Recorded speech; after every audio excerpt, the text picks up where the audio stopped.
So it's Halloween. The exact origin of modern Halloween traditions are unknown, but they are thought to be drawn from ancient Celtic practices, and that explains why it's such a strange occasion. Yet in some places Halloween is even stranger, thanks to a series of bizarre laws. Such laws are often confined to small towns, but some limit Halloween in entire regions or countries. If you don't live in one of these places, there's really no benefit to knowing about the laws.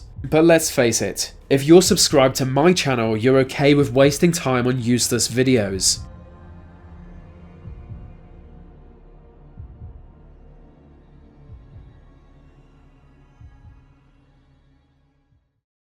Alabama, literally the last place on earth any sane human would willingly live. Almost 5 million people call this humid death trap of a state home. Every one of them would surely move away if it were possible, but until that day comes they live as virtual inmates in the world's lamest prison. The point I'm making is that the population of Alabama don't have much to live for, so to keep them distracted the state government is constantly passing strange laws. One of such laws is Halloweenish.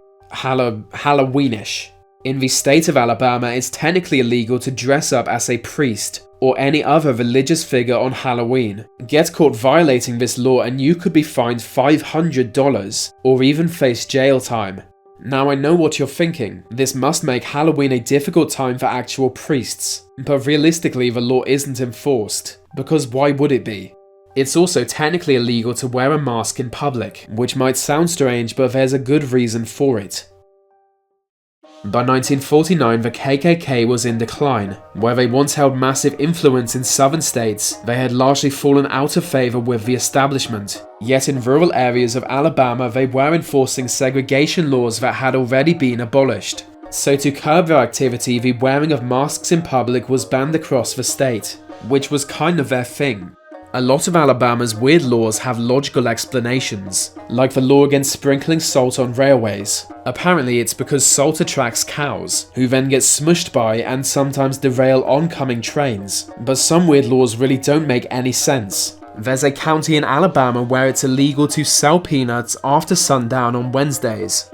I feel that selling peanuts after sundown on Wednesdays should be a human right. That's what I believe.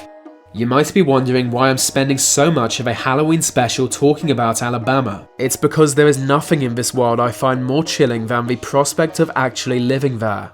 But still, we should move on. We move to a place much different where Halloween isn't even legal. 4 years ago, the government of Jordan banned all public celebrations of the holiday. From then, any sign of Halloween costumes or parties could, in theory, be cause for arrest. A lot of people in this part of the world see Halloween celebrations as devil worship, and it's kind of hard to argue against that considering we literally dress up as evil monsters. So it's not surprising there are other countries that also really don't do Halloween.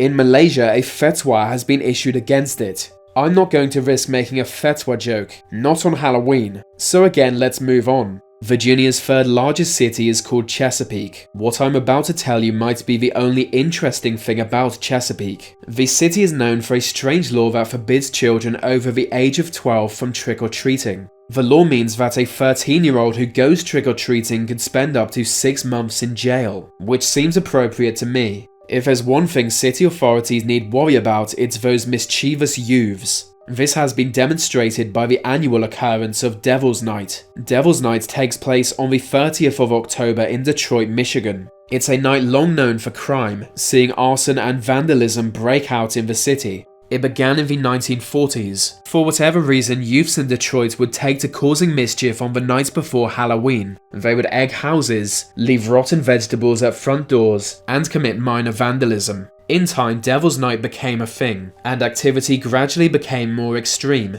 By the 1980s, people would come from surrounding areas each year just to commit crime in Detroit.